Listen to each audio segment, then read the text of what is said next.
Master ہوش میں آ رہا ہے، اچانک جوانا کی چیخنے کی آواز سنائی دی جو دلدل کے دوسرے کنارے پر کھڑا غور سے عمران کو دیکھ رہا تھا، اور اس کی آواز سنتے ہی سب بری طرح چونک پڑے۔ ابھی کیسے؟ ابھی تو صرف 5 منٹ گزرے ہیں، ڈاکٹر اولیور نے سر ہلاتے ہوئے کہا، مگر دوسرے ہی لمحے وہ سب بری طرح چیخنے لگے۔ عمران کو واقعی ہوش آ رہا تھا، اس کی آنکھوں کے بند پپوٹوں میں حرکت ہو رہی تھی اور ڈاکٹر اولیور تیزی سے تختے پر دوڑتا ہوا عمران کے قریب پہنچ گیا۔ باقی لوگ وہیں کھڑے رہے کیونکہ تختہ اتنا زیادہ مضبوط نہیں تھا کہ بیک وقت ان سب کا بوجھ سہار لیتا، لیکن اس کے باوجود ان کی تیز نظریں عمران پر جمی ہوئی تھیں۔ ارے واقعی عمران صاحب ہوش میں آ رہے ہیں، گڈ گاڈ، واقعی یہ حیرت انگیز قوت کے مالک ہیں۔ ڈاکٹر اولیور کی حیرت اور مسرت سے بھرپور چیخ سنائی دی، اور اس کی آواز سن کر سب کے چہرے مسرت اور امید سے کھل اٹھے۔ عمران اس خوفناک بیماری سے بچ گیا تھا، اور شاید یہ قدرت کا معجزہ تھا کہ ڈاکٹر اولیور ایک پیغام لے کر عین وقت پر وہاں آن پہنچا تھا، اور اس طرح نہ صرف فیلیا فیور تشخیص ہو گیا بلکہ ڈاکٹر اولیور کی وجہ سے اس کا علاج بھی ہو گیا، ورنہ اس وقت جب کہ وہ عمران کے بچ جانے پر ہنس رہے تھے، عمران کی موت پر رو رہے ہوتے۔ اسی لمحے عمران نے آنکھیں کھول دی، پھر اس کے منہ سے ہلکی سی کراہ نکل گئی۔ اس کی آنکھیں خون کے کبوتر کی طرح سرخ ہو رہی تھی۔ اسے باہر نکال کر کمرے میں لے چلو، گرم کمرے میں، ڈاکٹر اولیور نے چیختے ہوئے کہا، اور پھر جوانا تیزی سے لکڑی کے تختے پر چلتا ہوا آگے بڑھا۔ اس نے عمران کے دونوں بازوؤں میں ہاتھ ڈالے اور ایک جھٹکے سے اس کا جسم گرم دلدل سے باہر کھینچ لیا۔ ڈاکٹر اولیور نے پھرتی سے وہی پٹی جو راڈ اور عمران کے بازوؤں کے درمیان بندھی ہوئی تھی کھول ڈالی، اور جوانا نے عمران کو پلٹ کر کاندھے پر ڈالا، پھر دلدل سے باہر آ کر وہ تیزی سے عمارت کی طرف بڑھتا چلا گیا۔ عمران کا سارا جسم مٹی میں لتھڑا ہوا تھا۔ جوزف پہلے ہی کمرے میں موجود بڑے بڑے گیس ہیٹر جلا چکا تھا، اور کمرہ چند ہی لمحوں میں گرمی سے دہکنے لگا۔ جوانا نے عمران کو بستر پر لٹا دیا، اور ڈاکٹر اولیور نے جوزف کو اشارہ کیا، اور جوزف کپاس اٹھا کر عمران کی طرف بڑھا۔ پھر کپاس کی مدد سے اس نے بڑی تیزی سے عمران کے جسم پر لگی ہوئی مٹی صاف کرنا شروع کر دی۔ ڈاکٹر اولیور نے ایک کونے میں پڑی میز پر رکھا ہوا باکس کھولا، اس میں سے ایک سرنج نکال کر اس نے ایک بوتل سے سرنج بھری اور اس سے لا کر عمران کے بازو میں انجیکٹ کر دیا۔ اب عمران صاحب بالکل ٹھیک ہیں، ڈاکٹر اولیور نے کہا، اور ایک طرف رکھی ہوئی کرسی پر یوں اطمینان سے بیٹھ گیا جیسے میلوں دوڑنے کے بعد منزل پر پہنچ جانے کے بعد آدمی بیٹھتا ہے۔ بہت بہت شکریہ ڈاکٹر اولیور، آپ نے عمران پر ہی نہیں بلکہ پورے پاکیزیہ پر احسان کیا ہے۔ سر سلطان نے بڑے عقیدت مندانہ لہجے میں آگے بڑھ کر کرسی پر بیٹھے ڈاکٹر اولیور کا ہاتھ تھامتے ہوئے کہا، آپ تو مجھے شرمندہ کر رہے ہیں جناب، بس یہ تو اتفاق کی بات تھی کہ میں نے اپنے شوق کی بنا پر اس فیور پر کام کیا ہوا تھا۔ ڈاکٹر اولیور نے اٹھ کر کھڑے ہوتے ہوئے کہا، ارے کیا جنت میں بھی تم پہنچ کے مارے گئے؟ تم وہاں بھی پیچھا نہ چھوڑنا۔ اچانک عمران کی آواز سنائی دی، اور ڈاکٹر اولیور اور سر سلطان دونوں تیزی سے عمران کی طرف لپکے جو آنکھیں کھولے جوزف کو دیکھ رہا تھا۔ ہی یہ جنت نہیں، زیرو ہاؤس ہے، جوزف نے خوشی سے دانت نکالتے ہوئے کہا۔ مٹی صاف کرتے ہوئے اس نے عمران کے جسم پر کمبل ڈال دیا تھا۔ عمران بیٹے، اچانک سر سلطان نے قریب پہنچتے ہوئے کہا، اچھا تو آپ بھی پہنچ گئے، کمال ہے، اللہ میاں نے تو جنت صرف نیکوں کے لیے بنائی تھی۔ عمران نے آنکھیں چپکاتے ہوئے کہا، اور اس کی بات پر سر سلطان سمیت سب ہنس پڑے۔ یہ جنت نہیں عمران صاحب، جہنم ہے، جس میں آپ جیسا نیک آدمی غلطی سے آ گیا ہے، کیپٹن شکیل نے کہا۔ اور تم سب جہنم کے فرشتے ہو؟ میں نے تو سنا تھا کہ بڑے بدصورت فرشتے ہوتے ہیں جہنم کے، مگر شاید اللہ میاں کو بھی میک اپ کا فن پسند آ گیا ہے۔ عمران نے اٹھنے کی کوشش کرتے ہوئے کہا، لیٹے رہیے۔ اچانک ڈاکٹر اولیور نے اس کا کندھا دباتے ہوئے کہا، اوہ ڈاکٹر اولیور، سوری کلیور، او میری یادداشت کو کیا ہو گیا ہے؟ عمران نے پریشان لہجے میں کہا۔ ڈاکٹر اولیور نے مسکراتے ہوئے کہا، ہاں ڈاکٹر اولیور، آپ اور یہاں مارتینیا کے باقی لوگ وہاں سے ہجرت کر گئے ہیں۔ عمران نے مسکراتے ہوئے کہا، عمران بیٹے، ڈاکٹر اولیور کا شکریہ ادا کرو جس کی وجہ سے تمہاری جان بچ گئی ہے۔ سر سلطان نے کہا، کتنی بچ گئی ہے؟ ظاہر ہے لیور دبانے کے بعد ساری تو نہیں بچ سکتی، کچھ نہ کچھ تو خرچ ہو ہی گئی ہوگی۔ عمران نے مسکراتے ہوئے کہا، تمہیں فیلیا فیور ہو گیا تھا؟ سر سلطان نے کہا، اچھا شکر ہے، بڑی مدت کے بعد آرزو پوری ہونے کی امید تو لگی۔ عمران نے طویل سانس لیتے ہوئے کہا، کیا مطلب؟ سر سلطان نے حیرت بھرے لہجے میں کہا، یہ فینیا برون جولیا مونس کی بات کر رہے ہیں نا آپ؟ عمران نے سر ہلاتے ہوئے کہا، اور سر سلطان بے اختیار ہنس پڑے۔ تم اصلی شیطان ہو، کسی مقرر بھی شرارت سے باز نہیں آتے، سر سلطان نے ہنستے ہوئے کہا۔ اچھا اب شیطانوں میں بھی ملاوٹ ہونے لگی ہو، عمران نے بڑے معصومیت بھرے لہجے میں کہا، اور اس پر سب ہنس پڑے۔ اس کے بعد سر سلطان اس کے بیمار ہو کر گاش خانے سے ایک گرم دلدل کے علاج اور اس کے بچانے کی ساری تفصیل عمران کو سنا دی۔ او واقعی ڈاکٹر اولیور، میں آپ کا شکر گزار ہوں، عمران نے بھی عقیدت بھرے لہجے میں کہا۔ کوئی بات نہیں عمران، یاد ہے برمنگٹن میں تم نے آ کے سمندر میں کود کر میری جان بچائی تھی؟ میں تو زندگی بھر اس قرض کو نہیں اتار سکتا، ڈاکٹر اولیور نے جواب دیا۔ تو قسطوں میں اتار دیجیے، لائیے پہلی قسط آج کل دے دیں، جیب خالی ہے، اور وہ میرا باورچی سلیمان ہر وقت مہنگائی کا رونا روتا رہتا ہے، عمران نے مسکراتے ہوئے کہا، اور ڈاکٹر اولیور بے اختیار ہنس پڑا۔ چند لمحوں بعد عمران اٹھ کر بیٹھ گیا۔ اس کے چہرے سے قطعاً یہ محسوس نہیں ہو رہا تھا کہ وہ اس وقت خوفناک بیماری سے بچ نکلا ہے، اور ڈاکٹر اولیور اس کی بے پناہ قوت ارادے پر دل ہی دل میں حیران ہو رہا تھا، ورنہ تو آدمی میں 15 روز ہلنے کی سکت بھی نہ ہوتی۔ عمران نے لباس بدلا، پھر جوزف کا لایا ہوا گرم دودھ کا گلاس پینے کے بعد وہ اپنے آپ کو بالکل تندرست و توانا محسوس کرنے لگا۔ اب سب لوگ کرسیوں پر بیٹھ چکے تھے۔ سر سلطان عمران کو ٹھیک حالت میں دے کر واپس چلے گئے تھے، کیونکہ وہ صبح سے یہاں آئے ہوئے تھے اور ظاہر ہے کسی کو بتا کر بھی نہ آئے تھے، اسی لیے بے شمار کام ان کی راہ دیکھ رہے تھے۔ پھر صفدر اور کیپٹن شیل بھی چلے گئے اور کمرے میں عمران اور ڈاکٹر اولیور رہ گئے۔ ڈاکٹر اولیور نے چیف پاس کا دیا ہوا پیغام جو پہلے ایکس 2 کو دے چکا تھا عمران کو بھی سنا دیا۔ ہائی فائی، اوہ تو پھر یہ کام باٹم کا ہوگا۔ عمران نے ہائی فائی کا نام سنتے ہی چونک کر کہا۔ باٹم؟ کون باٹم اور کیسا کام؟ ڈاکٹر اولیور نے پوچھا۔ اوہ تم باٹم کو نہیں جانتے ڈاکٹر اولیور، وہ تمہاری لائن کا آدمی ہے، طبیعت اس کا خاص فیلڈ ہے، مگر بھی شرکینی کا رہنے والا ہے، اس کی ایک آنکھ پتھر کی ہے، لمبا تڑنگا صحت مند نوجوان ہے۔ عمران نے کہا۔ اوہ کہیں تم فاقان کا ذکر تو نہیں کر رہے؟ ڈاکٹر اولیور نے چونکتے ہوئے کہا۔ فاقان؟ ارے ہاں یاد آیا، ایک بار میں نے بین الاقوامی طبیعت کانفرنس کی رپورٹ میں اس کا فوٹو دیکھا تھا، اس کے نیچے اس کا نام فاقان ہی لکھا ہوا تھا، مگر میں نے سمجھا شاید کسی اور کا نام غلطی سے چھپ گیا ہے۔ عمران نے سر ہلاتے ہوئے کہا۔ مگر فاقان کا ہائی فائی سے کیا تعلق؟ وہ تو بین الاقوامی شہرت کا سائنسدان ہے، ڈاکٹر اولیور نے حیرت بھرے لہجے میں کہا۔ تم اس کا ایک روپ جانتے ہو ڈاکٹر اولیور، جبکہ مجھے معلوم ہے کہ وہ بین الاقوامی مجرم تنظیم ہائی فائی کا باقاعدہ ممبر ہے۔ میری فائل میں اس کا ایک فوٹو بھی ہے۔ ایک موقع پر وہ پکڑا گیا تھا، لیکن پھر وہ قید خانے سے فرار ہو گیا تھا، وہاں اس کا نام باٹم تھا۔ جب تم نے ہائی فائی کا نام لیا اور پھر فیلیا فیور کے پس منظر میں مجھے فوراً خیال آ گیا کہ یہ کام باٹم کا ہی ہو سکتا ہے، عمران نے جواب دیا۔ مگر باٹم یا فاقان نے تمہیں وہ جرثومہ کیسے انجیکٹ کر دیا؟ کیا وہ تمہیں ملا تھا؟ ڈاکٹر اولیور نے پوچھا۔ ملا تو نہیں، ملتا تو میں اس کا جرثوموں سے ہی واپس کھلا دیتا، لیکن اب مجھے یاد آ رہا ہے کہ جب مجھے بخار سا محسوس ہوا تو اس وقت میں کیفے کیپیٹونو میں تھا، میں نے وہاں کافی پی تھی، ہو سکتا ہے باٹم نے وہاں کسی کوک سے مل کر اس کولڈ کافی میں وہ جرثومہ ڈلوا دیا ہو، بہرحال میں دیکھ لوں گا۔ عمران نے سر ہلاتے ہوئے کہا۔ اوہ ٹھیک ہے، اب مجھے اجازت دیں، میں نے باس کو رپورٹ دینی ہے اور واپس بھی جانا ہے، ڈاکٹر اولیور نے کہا۔ اوکے ڈاکٹر، بہت بہت شکریہ، انشاءاللہ کبھی موقع ملا تو تمہارا یہ احسان ضرور اتار دوں گا، عمران نے کھڑے ہوتے ہوئے کہا۔ ڈاکٹر اولیور سر ہلاتا ہوا واپس مڑا، پھر عمران اسے زیرو ہاؤس کے گیٹ تک چھوڑنے آیا۔ ڈاکٹر اولیور کے جانے کے بعد عمران سوچتا ہوا واپس کمرے کی طرف آ رہا تھا کہ جوزف بھاگتا ہوا آیا۔ طاہر صاحب کا فون ہے، جوزف نے کہا۔ اوہ اچھا، عمران نے کہا، پھر کمرے میں آ کر اس نے ایک طرف رکھا ہوا ریسیور اٹھا لیا۔ Hello my dear black zero, Imran نے کہا۔ عمران صاحب مبارک ہو، اللہ تعالیٰ نے کرم کیا ہے، بلیک زیرو کی عقیدت مندانہ آواز ابھری۔ ہاں واقعی طاہر، اس بار تو ہاتھ سے گرم ہوا ہے، ورنہ فیلیا فیور سے بچ نکلنا تو ناممکنات میں سے ہے۔ بہرحال اس کا مطلب ہے کہ ابھی اللہ میاں کے پاس اتنے بڑے مجرم نہیں پہنچے کہ اسے میرے جیسے اناڑی جاسوس کی ضرورت پڑے، ابھی یہاں کا کھاتہ پورا کرنا ہوگا، عمران نے کہا، اور بلیک زیرو ہنس پڑا۔ عمران صاحب ایک اہم ترین اطلاع ہے، میں منتظر تھا کہ آپ ٹھیک ہو جائیں تو اس سلسلے میں کوئی بات کی جا سکے، بلیک زیرو نے سنجیدہ ہوتے ہوئے کہا۔ کیا فائی کا اطلاع کا ذکر کر رہے ہو؟ وہ مجھے ڈاکٹر اولیور نے بتا دی ہے، عمران نے کہا۔ وہ نہیں، ایک اور مسئلہ ہے، اور مسئلہ بھی فوری اہمیت کا ہے، اگر آپ یہاں دانش منزل تک آ سکتے ہوں تو ٹھیک ہے، ورنہ میں زیرو ہاؤس میں آ جاتا ہوں، بلیک زیرو نے کہا۔ وہ شاید ٹیلی فون پر تفصیل نہیں بتانا چاہتا تھا۔ ٹھیک ہے، میں وہیں آ جاتا ہوں، عمران نے سر ہلاتے ہوئے کہا، پھر ریسیور رکھ کر وہ ڈرائنگ روم کی طرف بڑھتا چلا گیا۔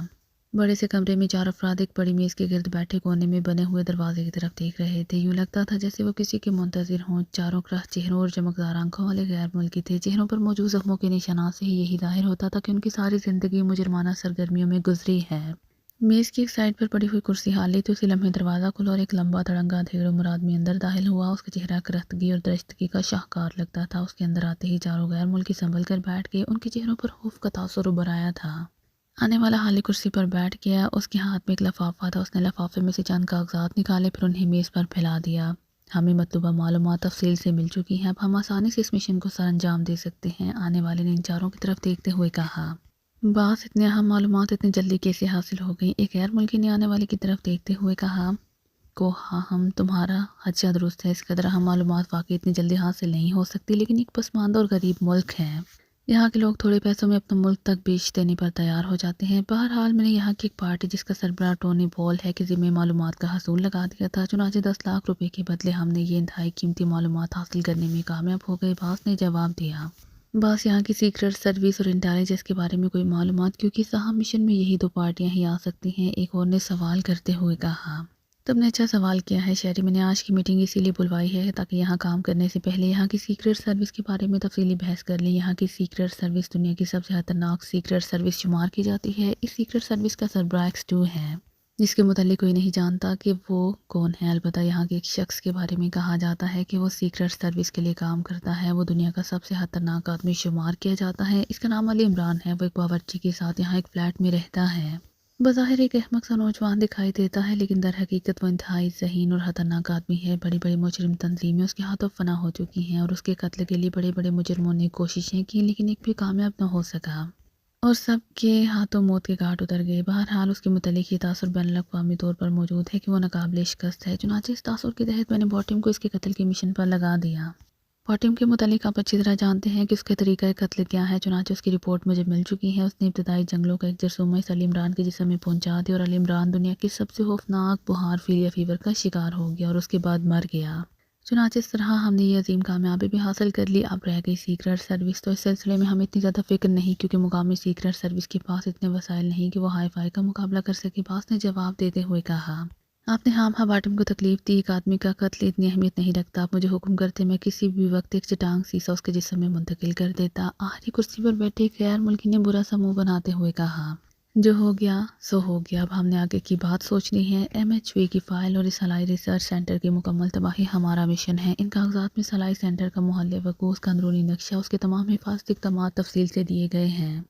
اس کے ساتھ ساتھ وہ فائل جہاں موجود ہے اس کے متعلق بھی تفصیلات موجود ہیں۔ اس سلسلے میں اپنے کیا اقدامات کرنے ہیں یہ بات آپ نے خود طے کرنی ہے۔ مجھے وہ فائل چاہیے اور ریسرچ سینٹر کی تباہی مطلوب ہے۔ جو تم لوگ بتاؤ کتنا وقت لیتے ہو اس مشن کے لیے؟ باس نے کاغذات کو میپروں کی طرف دھکیلتے ہوئے کہا، ایک ہفتہ باس، ایک ہفتے کے اندر آپ کو کامیابی کی رپورٹ مل جائے گی۔ پہلے نمبر پر بیٹھے ہوئے باٹم نے بڑے پر اعتماد لہجے میں کہا، اوکے میں چلتا ہوں، تم لوگ پوری آزادی سے کام کر سکتے ہو، ہاں اگر کوئی مشکل پیش آئے تو تم لوگ مجھ سے ٹرانسمیٹر پر رابطہ قائم کر سکتے ہو۔ باس نے کرسی پر بیٹھتے ہوئے کہا، بہتر باس، آپ بے فکر ہیں، ہائی فائی اور ناکامی تو دو متضاد الفاظ ہیں۔ ٹیری نے سر ہلاتے ہوئے کہا، اوکے گڈ بائے۔ باس نے کہا پر تیز تیز قدم اٹھاتا واپس دروازے کی طرف بڑھتا چلا گیا۔ جب وہ دروازہ کھول کر باہر نکل گیا تو وہ سب کاغذات پر جھک گیا۔ تقریباً آدھے گھنٹے تک وہ ان سب کاغذات کا مطالعہ کرتے رہے۔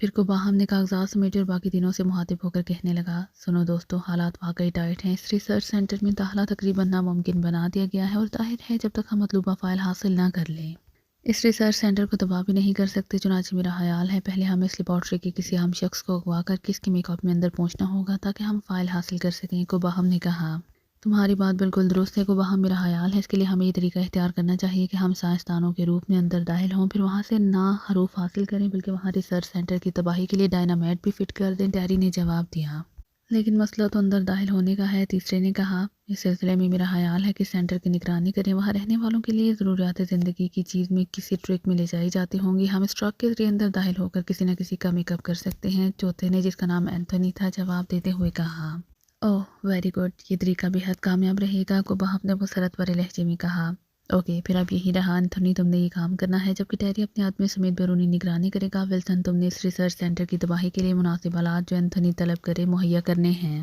اور میرے ذمہ سیکریٹ سروس اور انٹیلیجنس کو روکنا ہوگا۔ باس نے ہاں یہاں کی سیکریٹ سروس کو ہوا بنا کر رکھ دیا ہے، میں دیکھوں گا کہ وہ زندگی کے بقایا سانس کس طرح لیتے ہیں۔ کوباہم نے کہا، وہ شاید سیکنڈ باس تھا۔ اوکے ٹھیک ہے، سب نے سر ہلاتے ہوئے کہا، ہر کام انتہائی تیزی مستعدی لیکن محتاط طریقے سے ہونا چاہیے۔ 31 ٹرانسمیٹر پر مخصوص فریکوینسی ہمارے درمیان رابطے کا کام کرے گی، ہم آپس میں ایک دوسرے کو چیک بھی کرتے رہیں گے اور ایک دوسرے کا خیال بھی رکھیں گے، کوباہم نے کہا۔ پھر کاغذات اٹھا کر اس نے جیب میں رکھے اور اٹھ کھڑا ہوا، اس کے ساتھ ہی باقی لوگ بھی اٹھے، پھر وہ ایک ایک کر کے کمرے سے باہر نکلتے چلے گئے۔ یہ کمرہ ایک ہوٹل کی دوسرے منزل پر تھا، لفٹ کے ذریعے وہ ایک دوسرے سے اجنبی بن کر نیچے ہال میں سے ہوتے ہوئے ہوٹل سے باہر نکلے اور تھوڑی دیر بعد وہ سب اپنے اپنی کاروں میں بیٹھ کر اپنے اپنے ہیڈ کوارٹرز کی طرف روانہ ہو گئے۔ جب تک دانش منزل کے آپریشن روم میں فلم چلتی رہی جو ریسرچ سینٹر کی طرف سے ایکسٹرو کو بھیجی گئی تھی، عمران خاموش بیٹھا رہا، لیکن جب فلم ختم ہو گئی اور بلیک زیرو نے پروجیکٹر کا بٹن آف کر کے روشنیاں جلا دیں تو عمران نے ایک طویل سانس لیا۔ تو یہ مشن لے کر آئی ہے ہائی فائی، عمران نے سنجیدہ لہجے میں کہا، جی ہاں، لیکن اب پرابلم یہ ہے کہ سب ایک کار کے حادثے میں مر چکا ہے، اس لیے ہم اتنا کچھ جاننے کی بعد بھی اندھیرے میں ہیں۔ بلیک زیرو نے جواب دیا، ایسی کوئی بات نہیں طاہر، میں نے باز کی آواز پہچان لی ہے۔ لیکن عمران کچھ کہتے کہتے رک گیا۔ آج پہلی مرتبہ آپ کے منہ سے لیکن کے الفاظ سن رہا ہوں، بلیک زیرو نے حیرت بھرے لہجے میں کہا، تمہاری بات درست ہے، میں ہمت کر کے اٹھ تو کھڑا ہوں اور یہاں تک پہنچ بھی گیا ہوں، لیکن میرے جسم میں بھی اتنی طاقت نہیں کہ میں کسی ایکشن سے بھرپور ڈرامے میں حصہ لے سکوں، مجھے کچھ جسمانی کمزوری کا احساس ہو رہا ہے، عمران نے کہا۔ وہ تو ہونا ہی ہے، جس قسم کی بیماری سے آپ اٹھے ہیں، آپ کی جگہ کوئی اور ہوتا تو شاید 15 دن تک بستر سے پیر نیچے نہ اتارتا، جبکہ آپ اس طرح چلتے پھرتے اور اٹھتے بیٹھتے دیکھ کر یہ احساس بھی نہیں ہوتا کہ آپ اتنی خوفناک بیماری سے اٹھے ہیں۔ بلیک زیرو نے سر ہلاتے ہوئے کہا، لیکن یہ مسئلہ بھی حد اہم ہے، سلسلے میں دیر نہیں ہونی چاہیے، ہمیں ہائی فائی کو ریسرچ سینٹر سے باہر ہی روکنا ہوگا۔ عمران نے کہا، تو میں آخر کس مرض کی دوا ہوں؟ آپ مجھے بتائیں کہ وہ باز کون ہے، میں اس کے نتنوں میں سے سانس نکال لوں گا۔ بلیک زیرو نے بڑے باعتماد لہجے میں کہا، اچھا ٹھیک ہے، اس بار تم خود ہی حرکت میں آ جاؤ۔ سنو، یہ آواز ٹونی بال کی ہے۔ ٹونی بال مجرموں کی اس قبیل سے تعلق رکھتا ہے جو صرف معلومات فروخت کرنے کا دھندا کرتے ہیں۔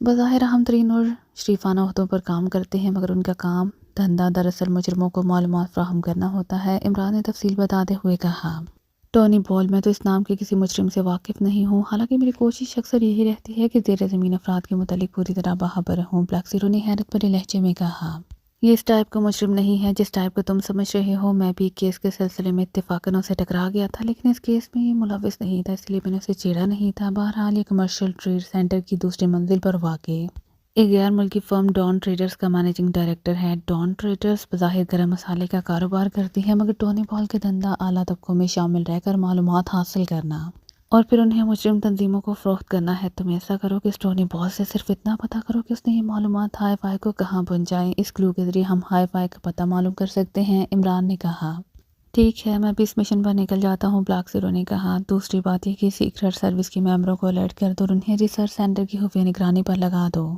اگر ہائی فائی تک یہ معلومات پہنچ چکی ہیں تو پھر اس کا ٹارگٹ یقیناً ریسرچ سینٹر ہوگا۔ عمران نے کہا، لیکن حالی نگرانی سے کیا ہوگا؟ مجرم تو ریسرچ سینٹر میں داخل ہوں گے، تبھی وہ MHV کی فائل اڑا سکیں گے۔ بلیک زیرو نے کہا، اس کی تم فکر نہ کرو، میں ٹائیگر کو ریسرچ سینٹر کے اندر پہنچا دوں گا، اندر اگر کوئی مجرم پہنچا تو وہ اسے سنبھال لے گا۔ عمران نے کہا، اور بلیک زیرو نے خاموشی سے ٹیلی فون اپنی طرف کھسکا لیا۔ اس نے تیزی سے نمبر گھمانے شروع کر دی۔ جلد ہی رابطہ قائم ہو گیا اور دوسری طرف سے جولیا کی آواز سنائی دی۔ Julia speaking X2۔ Black zero نے مخصوص لہجے میں کہا، اس پاس دوسری طرف سے جولیا کا لہجہ یکدم مودبانہ ہو گیا۔ جولیا، تمام ممبروں کی ڈیوٹی لگا دو کہ وہ خلائی ریسرچ سینٹر کی خفیہ مگر بھرپور نگرانی کریں۔ کسی بھی مشکوک آدمی کو اغوا کر کے دانش منزل پہنچا دیں۔ بلیک زیرو نے کہا، یہ خلائی ریسرچ سینٹر کہاں ہے سر؟ جولیا نے پوچھا۔ یہ خلائی ریسرچ سینٹر شہر سے 12 میل دور دوآبا روڈ پر واقع ہے۔ یہ مکمل طور پر زیر زمین ہے، اس کے اوپر ایک بہت بڑی نرسری ہے، گورنمنٹ نرسری دوآبا۔ تم نے اس نرسری کی نگرانی کرنی ہے۔ بلیک زیرو نے جواب دیا، مگر بعض ہم مشکوک افراد کو کس طرح چیک کریں گے؟ جولیا نے کہا، تو وہاں ایک بورڈ لگا لینا کہ مشکوک افراد اس بورڈ کے پاس اگر تمہیں رپورٹ کرے کہ ہم مشکوک ہیں، ہمیں گرفتار کر لو۔ بلیک زیرو نے انتہائی تلخی سے جواب دیتے ہوئے کہا، اور عمران کے لبوں پر مسکراہٹ پھیلتی چلی گئی۔ اوہ سوری باس، بس ویسے ہی میں نے بے خیالی میں یہ بات پوچھ لی تھی۔ ٹھیک ہے باس، میں سمجھ گئی، جولیا نے بوکھلائے ہوئے لہجے میں کہا۔ اور سنو، تمام کام انتہائی احتیاط سے ہونا چاہیے، کسی قسم کی کوتاہی بھی ناقابل برداشت ہوگی۔ بلیک زیرو نے سخت لہجے میں کہا۔ بہتر سر آپ، جولیا بول ہی رہی تھی کہ اچانک دوسری طرف سے ایک دھماکے کی آواز سنائی دی، پھر جولیا کی چیخ کے ساتھ اس کا فکرہ ادھورا رہ گیا۔ جولیا، جولیا، بلیک زیرو نے چیختے ہوئے کہا، مگر دوسری طرف سے ایسا محسوس ہوا جیسے کمرے میں لڑائی شروع ہو گئی ہو۔ پھر جولیا کی کراخ سنائی دی، مگر اس کے بعد کسی نے ریسیور کریڈل پر رکھ دیا اور رابطہ ختم ہو گیا۔ کیا ہوا؟ عمران نے چونکتے ہوئے پوچھا۔ جولیا پر حملہ کیا گیا ہے، بلیک زیرو نے کہا، پھر اس نے تیزی سے نمبر گھمانے شروع کر دیے۔ یس تنویر اسپیکنگ۔ چند لمحوں بعد تنویر کی آواز سنائی دی۔ X2، فوراً جولیا کے فلیٹ پر پہنچو، جولیا پر کسی نے فائر کیا ہے اور شاید مجرم جولیا کو اغوا کر کے لے کر جا رہے ہیں، فوراً جلدی، بلیک زیرو نے چیخ کر کہا۔ اور پھر دوسری طرف سے جواب سنے بغیر اس نے پھرتی سے کریڈل دبا دی۔ وہ مزید بات چیت میں تنویر کا وقت ضائع نہیں کرنا چاہتا تھا۔ تنویر کا فلیٹ نزدیک ہے، اس لیے میں نے سوچا کہ وہ جلد پہنچ جائے گا، بلیک زیرو نے کہا۔ یہ تو ٹھیک ہے، مگر جولیا پر حملہ کس نے کیا ہے؟ عمران نے سنجیدہ لہجے میں کہا۔ اب یہ تو بعد میں ہی معلوم ہو سکے گا، بلیک زیرو نے کہا۔ ٹھیک ہے، میں سنبھال لوں گا، تم ٹونی بال کی طرف جاؤ، عمران نے ٹیلی فون اپنی طرف کھسکاتے ہوئے کہا۔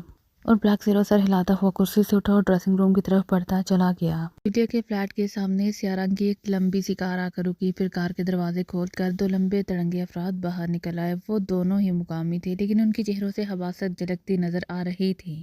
باس نے اس فلیٹ کے متعلق ہی کہا تھا راجر، ایک نے سر اٹھا کر فلیٹ کا نمبر دیکھتے ہوئے کہا۔ ہاں یہی فلیٹ ہے، یہاں ایک غیر ملکی لڑکی جولیانا رہتی ہے، بڑی خوبصورت ہے، میں نے کئی بار سوچا کہ اس کے حسن سے اپنا حصہ وصول کروں، مگر بس چانس ہی نہ ملا، راجو نے شیطانی انداز میں مسکراتے ہوئے کہا۔ چلو آج تمہاری حسرت پوری ہو ہی جائے گی، مگر ہم اسے پہلے اپنے ٹھکانے پر لے جائیں گے، پھر وہاں سے جب دل بھر جائے گا تو باس کے پاس پہنچا دیں گے، پہلے نے آنکھ مارتے ہوئے کہا۔ اور پھر دونوں سر ہلاتے ہوئے سیڑھیاں چڑھتے چلے گئے۔ انہوں نے سیاہ رنگ کے چست لباس پہن رکھے تھے۔ سیڑھیاں چڑھتے ہوئے انہوں نے اس قدر احتیاط ضرور کی تھی کہ ان کے قدموں کی آواز نہ ابھرے۔ اور پھر وہ دونوں دروازے کے قریب پہنچ کر رک گئے۔ دروازے کے سامنے ایک بلند بالکنی تھی، اسی لیے باہر سے انہیں چیک نہ کیا جا سکتا تھا۔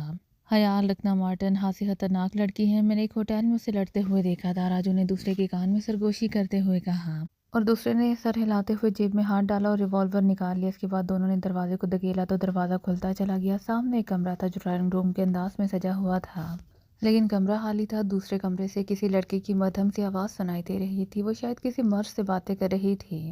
وہ دونوں وہاں کسی اور کی موجودگی کا احساس ہوتے ہی اور بھی زیادہ محتاط ہو گئے۔ اس کمرے کا دروازہ ایک چھوٹی سی راہداری میں تھا اور وہ اس راہداری میں سے ہوتے ہوئے دروازے کی طرف بڑھتے چلے گئے۔ اب باتوں کی آواز واضح طور پر سنائی دے رہی تھی۔ راجو نے ریوالور کا رخ اندر کمرے کی طرف کیا اور اچھل کر اندر داخل ہوا ہی تھا اور ساتھ اس نے فائر کر دیا۔ بہتر سر آپ، جولیا کے منہ سے یہ الفاظ نکلے ہی تھے کہ گولی اس کے بازو پر لگی اور وہ چیخ مار کر کرسی سے نیچے جا گری۔ وہ فون پر کسی سے باتیں کر رہی تھی اور پھر راجو نے اچھل کر اسے چھاپ لیا۔ جولیانا، جولیانا، لٹکے ہوئے ریسیور سے آواز نکل رہی تھی۔ مارٹن نے تیزی سے آگے بڑھ کر ریسیور اٹھا کر واپس کریڈٹ پر ڈال دیا۔ اسی لمحے جولیا کی ایک راکھ سنائی دی۔ راجو نے اس کے سر پر ریوالور کا وار کیا تھا۔ میں مدد کروں؟ مارٹن نے کہا۔ نہیں، ڈھیر ہو گئی ہے، راجو نے سیدھا ہوتے ہوئے کہا۔ پھر اس نے ریوالور واپس جیب میں ڈالا اور وہ دونوں تیزی سے بیرونی دروازے کی طرف بھاگتے چلے گئے۔ مارٹن پہلے سیڑھیوں سے نیچے اترا جبکہ راجو جولیا کو کاندھے پر اٹھائے ہوئے بالکنی میں رک گیا۔ آ جاؤ، نیچے سے مارٹن کی آواز سنائی دی اور راجو جولیا کو کاندھے پر اٹھائے پھرتی سے سیڑھیاں اترتا ہوا سڑک پر آیا۔ مارٹن نے کار کا پچھلا دروازہ کھول دیا تھا، اسی لیے راجو جولیا کو لے کر گڑاب سے کار کے اندر داخل ہو گیا۔ اس کے اندر داخل ہوتے ہی مارٹن نے تیزی سے کار کا اگلا دروازہ کھولا اور اچھل کر سیٹ پر بیٹھ گیا۔ جلدی نکل چلو پچھلی نشست سے، راجو نے تیز لہجے میں کہا اور مارٹن نے سر ہلاتے ہوئے ایک جھٹکے سے کار آگے بڑھا دی۔ دوسرے لمحے کار تیر کی طرح دوڑتی ہوئی آگے بڑھتی چلی گئی۔ مارٹن کی نظریں بیک ویو مرر پر جمی ہوئی تھی، لیکن آگے والے چوک پر مڑنے تک اس نے کسی کو شکوک نہ پایا۔ چوک پر سے مڑتے ہی وہ اطمینان سے کار چلاتا ہوا آگے بڑھتا چلا گیا۔ راجو نے بے ہوش جولیا کو نشستوں کے درمیان لٹا دیا تھا۔ واقعی ہنسی جاندار لڑکی ہے، مارٹن نے مسکراتے ہوئے کہا۔ ہاں، اور لڑنے بڑھنے میں بھی ماہر ہے، اسی لیے تو میں نے اندر داخل ہوتے ہی اس پر فائر کر دیا تھا تاکہ اسے بوکھلاہٹ میں ٹریپ کیا جا سکے، راجو نے یوں فخریہ لہجے میں کہا جیسے کسی بڑے پہلوان کو میدان میں شکست دینے کا تذکرہ کر رہا ہو۔ مگر باس کو اس کی کیا ضرورت پڑ گئی؟ مارٹن نے کہا۔ ہوگی کوئی ضرورت، لیکن پہلے ہی ہم اپنی ضرورت پوری کریں گے، بعد میں باس جانے اور اس کا کام، راجو نے کہا۔ سوچ لو راجو، ایسا نہ ہو کہ باس ناراض ہو جائے، مارٹن نے قدرے سنجیدہ لہجے میں کہا۔ نہیں مارٹن، ایسی کوئی بات نہیں، تمہیں تو اچھی طرح معلوم ہے کہ باس کو لڑکیوں کا شوق نہیں ہے، اسی لیے اسے کوئی فرق نہیں پڑتا کہ ہم نے حسن سے خراج وصول کیا ہے یا نہیں، اس کا چکر کوئی دوسرا ہوگا، راجو نے جواب دیا۔ اوکے، اگر باس ناراض ہوا تو پھر ساری ذمہ داری تمہاری ہوگی، مارٹن نے ایک بائے روڈ پر کار کو موڑتے ہوئے کہا۔ تم فکر نہ کرو، میں سب سنبھال لوں گا، لیکن یہ موقع پھر نہیں ملنا، راجو نے شیطانی انداز میں سر ہلاتے ہوئے کہا۔ بائے روڈ کا اختتام ایک بڑے سے زرعی فارم پر جا کر ہوا جو ویران سا لگتا تھا، اس کا ٹوٹا ہوا پھاٹک کھلا ہوا تھا۔ مارٹن کار فارم کے اندر لے گیا، پھر اس نے کار عمارت کی سائڈ میں جا کر روک دی اور پھر وہ دونوں نیچے اتر آئے۔ راجو نے بے ہوش پڑی ہوئی جولیا کو نشستوں کے درمیان سے کھینچ کر کاندھے پر ڈالا اور وہ دونوں فارم کے عقبے سمت کی طرف بڑھتے چلے گئے۔ فارم کے عقب میں ایک ویران سا صحن تھا جس کے آخری کونے میں ایک چھوٹی سی کوٹری بنی ہوئی تھی۔ اس کوٹری میں داخل ہوتے ہی مارٹن نے دیوار پر لگی ہوئی بریکٹ کو زور سے باہر کی طرف کھینچا تو کوٹری کا فرش ایک کونے سے سمٹتا چلا گیا۔ اب نیچے چوتھی سیڑھیاں صاف نظر آ رہی تھیں، وہ سیڑھیاں اترتے چلے گئے۔ جب انہوں نے چوتھی سیڑھی پر قدم رکھا تو فرش دوبارہ برابر ہو گیا۔ سیڑھیوں کا اختتام ایک بڑے سے ہال نما کمرے میں ہوا۔ اس ہال نما کمرے میں 2 پلنگ اور 4 کرسیاں موجود تھی۔ ایک طرف لکڑی کی ایک بڑی سی الماری تھی جس کے پٹ غائب تھے، دوسری الماری میں شراب کی بوتلیں سجی ہوئی تھیں۔ فرش پر شراب کی خالی بوتلیں ادھر ادھر بکھری پڑی تھیں۔ یہ ان لوگوں کا ٹھکانہ تھا، یہاں وہ اس وقت آتے تھے جب ان کا عیاشی کرنے کا موڈ ہوتا تھا۔ راجو نے جولیا کو ایک بستر پر لٹا دیا۔ جولیا کے بازو پر خون آلود زخم موجود تھا۔ میں اس کا زخم دیکھتا ہوں، تم اس کے ہاتھ پیر باندھ دو تاکہ ہوش میں آنے کے بعد یہ گڑبڑ نہ کر سکے، مارٹن نے کہا۔ اور پھر وہ جولیا کے بازو پر موجود زخم کو چیک کرنے لگا۔ اس نے زخم دبا کر دیکھا، زخم معمولی نوعیت کا تھا، گولی بازو کے اندر گھسنے کی بجائے گوشت کے ساتھ رگڑ کھاتے ہوئے گزر گئی تھی، خون اب مزید رسنا بند ہو گیا تھا، معمولی زخم ہے، مارٹن نے اٹھتے ہوئے کہا۔ اور پھر وہ شراب سے بھری ہوئی الماری کی طرف بڑھتا چلا گیا۔ اس نے الماری میں سے شراب کی 4 بوتلیں نکالی اور انہیں لا کر میز پر رکھ دیا۔ راجو نے بھی جولیا کے بازو اس کی پشت پر باندھنے کے بعد اس کے دونوں پیر بے مضبوطی سے باندھ دیے اور پھر وہ ہاتھ جھٹکتا ہوا میز کی طرف بڑھتا چلا گیا۔ اس کے بعد وہ دونوں میز کے گرد بیٹھ کر مسلسل شراب پینے میں مصروف ہو گئے۔ اس کو ہوش میں لے کر آؤ راجو، اگر اسی طرح یہ لاش کی طرح پڑی رہی تو میری طبیعت خراب ہو جائے گی، مارٹن نے شراب کی بوتل منہ سے علیحدہ کرتے ہوئے کہا۔ اور راجو ہاتھ میں پکڑی ہوئی بوتل اٹھائے تیزی سے بستر پر پڑی ہوئی جولیا کی طرف بڑھتا چلا گیا۔ اس نے جولیا کا منہ کھول کر شراب اس کے حلق میں انڈیل دی اور جولیا کے جسم میں کسمساہٹ سی پیدا ہونے لگی۔ جولیا چند لمحے کسمساتی رہی، پھر اس نے آنکھیں کھول دیں۔ ہلو سویٹی، تمہیں ہوش آ گیا؟